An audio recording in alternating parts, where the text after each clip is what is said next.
Hello there and welcome back to another video. Today we're going to talk about weapons, and more specifically we're going to talk about the weapons from the Scarlet Enclave raid in Phase 8 of Season of Discovery. According to the data, there are around about 41 weapons. There might be a little less that might actually drop from the raid. And in this video, I'm going to showcase these weapons, the models, the stats, everything you need to know about them. Yeah, so this is going to be a long one, but guys, before we jump into all of that, I do want to give a huge thank you to everyone over on the Patreon. I started posting over there fairly regularly, and I really appreciate all the support that everyone's given me. So if you do want to support the channel on Patreon, I'll leave a link down below. Right, so yes, the Scarlet Enclave raid is a brand new raid being added to Season of Discovery on April 10th, with Phase 8 launching on April 8th or April 9th, depending on your region. This is a brand new 8-boss raid based in the Scarlet Enclave, the kind of Death Knight starting zone before the Death Knights got there. So lots of Scarlet Crusade activity and themed weapons. So we did have a look at tier sets in a previous video, and today, by popular request, we're going to take a look at the weapons. So let's begin by taking a look at the two-handed swords from the Scarlet Enclave. So let's start with a biggie, the Corrupted Ashbringer. So I did want to talk about the Ashbringer a little bit here because there's like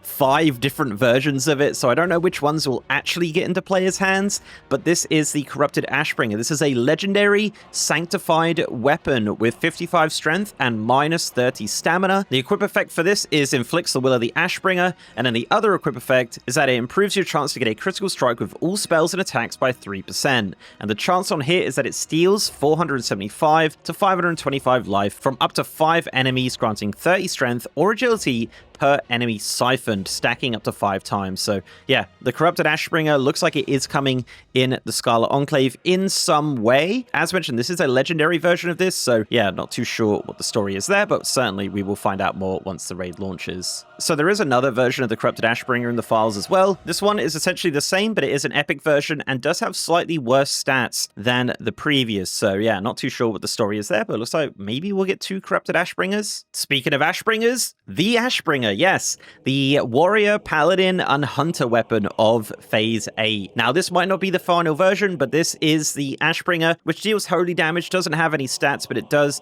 have a chance on hit to blast the target for 700 fire damage. So yeah, this is obviously using the old school Ashbringer model as well, which is awesome. But again, this might not be the final version of it. This is just one of the ones in the files. There are 2 other versions of the Ashbringer. You have the Inert Ashbringer, which just has a on use to attempt to make contact with the will of the Ashbringer. Then the equip effect is to inflict the will of the Ashbringer, and the flavor text there is that it's just a blade in its current form. And the final Ashbringer version is the Hilt of the Ashbringer. This has 10 strength, minus 25 stam, inflicts the will of the Ashbringer, improves your chance to crit by 1%, and again, the on use is to attempt to make contact with the will of the Ashbringer. So not too sure with the Ashbringer stuff here. Yeah, there's so many different versions of it. Of course, they're all going to be linked to the quest and things like that. But yeah, that's the kind of Ashbringer section done for the video. Next up is the Leogan. This is a Paladin exclusive 2-handed weapon. The equip effect adds 2 holy damage to your melee attacks, and the chance on hit increases the wielder's strength by 375. And I believe the model for this is something from Burning Crusade, if I'm not mistaken. The next weapon is Caliborg. Yep, that's how that's pronounced. This is a 2-handed sword and has an on-use effect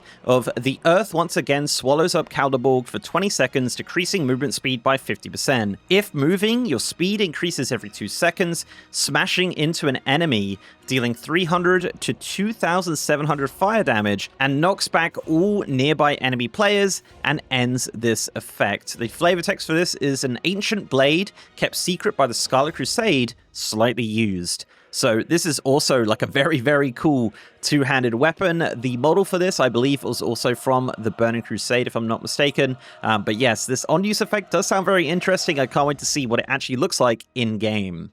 The final 2-handed sword is the Invisible Sword. Now, the model for this is invisible. I'm not even joking. This is, at least as of PTR, this actually does not have a model. So this has 22 agility and 16 stamina, and the chance on hit increases your strength by 300 for 8 seconds. So yeah, the Invisible Sword, very, very interesting there. Moving on into two-handed maces, we have the Scarlet Smashbringer. This is a Shaman exclusive weapon. The chance on hit for this increases the wielder's strength by 375 for 15 seconds. So this is a tanking Shaman weapon, perhaps? The other two-handed mace in the Scarlet Enclave is Calder Boulder, which is obviously a reference to the Calderbolg, but has a giant boulder in it. So it does have the same sword appearance, but then a massive boulder on it. Now, I don't know if this is going to be usable by players. It is just so extreme, but who knows? The classic team is very unserious, and I wouldn't be surprised if we do get this in our hands. The equip effect for this is that it reduces your movement speed by 10%, and there's a chance on hit that the weight of Calabolder knocks down all enemies for 4 seconds, and the flavor text for this is the sword and the stone. For two-handed axes, we have one of these, and this is Ravagane. This is pretty similar to the Ravager from Scarlet Monastery. So the chance on hit for this is that you attack all nearby enemies for 9 seconds, causing weapon damage plus an additional 200 every 1.5 seconds. So yeah, this is the kind of like updated Ravager version. It doesn't have the same model. It has a new model, which looks like an eagle, which is awesome. And it does look like Herald will be one of the bosses in the Scarlet Enclave raid. So it's likely to drop from the Reborn Council fight in the raid. Moving on into staffs, we have the Staff of the Glade. This is a cool looking druid staff. I don't think exclusively druids, but the, equip effects are very druidy. So the equip effect is remaining in cat form for 5 seconds, causes your energy regen to increase by 100%, and the damage of your ferocious bite to be increased by 100%. The other equip effect is that you may cast Rebirth and Innovate while in cat form. And the final equip effect for this druid staff is that you get 700 attack power in cat, bear, and dire bear forms only. So this is actually a really very, very good druid staff, and actually looks really cool as well. I do like that model. Another staff is Mirage, Rod of Illusion. So the equip effect for this is that it increases the damage and healing done by magical spells and effects by 157. The other equip effect is that chance on landing a damaging spell creates a mirage on top of your target that deals arcane damage to nearby enemies for 30 seconds. The proc chance is 10% with a 30-second cooldown, and the on use is to swap places with your mirage. So yeah, pretty cool. That sounds like you just kind of spawn a little mirage of yourself,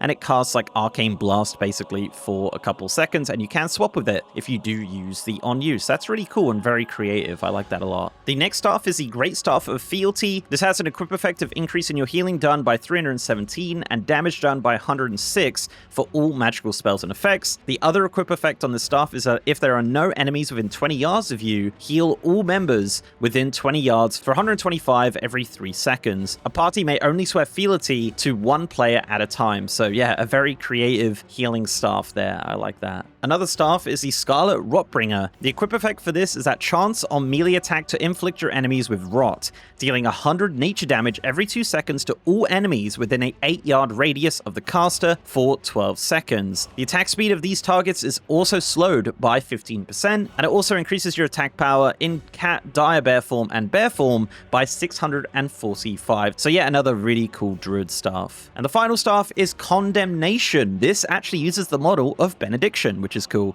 and is available to all casters, it seems. So the equip effect for this is that it increases your healing done by 294 and damage done by 98 for all magical spells and effects. The other equip effect is that damaging spells cast on enemies condemns them for 20 seconds. Whenever they deal damage, their target is healed for 3% of their maximum health, and it lasts until cancelled or up to 10 hit with a 1-minute cooldown. So that is very, very cool. And yeah, once again, uses the model of Benediction, which is previously been exclusively for priests. So yeah, you can go get that in Phase 8. For polearms, there is one polearm, and this is the Poleaxe of the Beast. The equip effect for this is that Focus Fire now grants you and your pet 3% increased damage per stack, consumed for 20 seconds. And the other equip effect is that you get 700 attack power while in cat, bear, and dire bear forms. So yes, another druid item, but also a hunter weapon, so they can fight it out in the rolls. Moving on into one-handers, we have a main hand sword called the Remnants of the Red. The equip effect for this is that it increases your damage and healing done by magical spells and effects by 157, and the other equip effect is that dealing non-periodic fire damage has a 10% chance to increase your fire damage dealt by 10% for 20 seconds, and the proc chance for this is 10%, which is cool. The next sword is Regicide. So this is actually really interesting. So this sword actually has specific effects for different classes here. Now, if you're not a rogue, hunter, or warrior, the equip effect will say that the blade does not respond to your presence, but if you're a rogue and equip this weapon, the equip effect is that striking a higher level enemy applies a stack of coup, increasing their damage taken from your next envenom by 5% per stack, stacking up to 20 times. If you're a hunter putting on this weapon, it says striking a higher level enemy applies a stack of coup, increasing their damage taken by your next kill shot by 5% per stack, stacking up to 20 times. And then if you equip this as a warrior, it says striking a higher level enemy applies a stack of coup, increasing their damage taken from your next execute by 10% per stack, stacking up to 20 times, and at 20 stacks, execute may be cast regardless of your target's health. So yeah, a very cool sword with different effects depending on your class. Our next sword is Deception. This is actually part of a two-piece set of 2 swords. So the equip effect for this is that 3% chance on melee hit to grant an extra attack. This has a 3% proc chance. Now, the set here is called the Tools of the Nathrazim, and the other weapon in this set is Duplicity, and this has the exact same equip effect, and the 2 set for this is that Duplicity and Deception's extra attacks now trigger 2 extra attacks. So this is actually a really good 2-piece one-handed sword set. The final weapon is the High Commander's Guard. This is a main hand tanking sword with a chance on hit to increase your defense by 20 and your armor by 750 for 10 seconds. This again is just a model from Burning Crusade, it seems. Moving on into one-handed maces, we have the Will of the Mountain. This is a main hand mace. The chance on hit for this is that Invoke the Will of the Mountain, increasing physical damage dealt by 5%, armor by 500, and size by 20% for 15 seconds. The flavor text for this is that once a mighty blacksmithing hammer, this truly stunning work of art is even more inspiring when you hold it. This is a cool looking one-handed mace that perhaps is for tanking, it seems. The next weapon is Tears Fall. This is a main hand mace. The equip effect for this is that dealing periodic damage has a 5% chance to grant 120 spell damage and healing for 15 seconds with a 5% proc chance. The other equip effect is that increases the damage and healing done by magical spells and effects up to 169. Nice. The next item is the Spire of Sacrifice. This is again a main hand mace. The equip effect for this is that increases the healing done by 317 and damage done by 106 of all magical spells and effects.